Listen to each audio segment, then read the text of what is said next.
ستاسو مرګرو په خدمت کې یو څو اشعار پیش کوو. د دې مرګري ډیر زیات ویل نو د دې وجې نه انشاءالله ستاسو به ډیر زیات خوښ شي. امید دره به لرو که څه کمې پیشي کېږي نو معافي غواړو.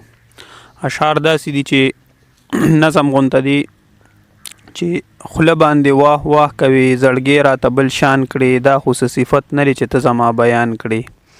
هیڅ فایده یې نشته که بدي د چا بیان کړي، پوی په دې خبره شه چې ځان به په تاوان کړي. زه هم هغه ورځې ستا په کور پسې ارمان وکم کله چې حاجیان ته د مکې په لور روان کړي.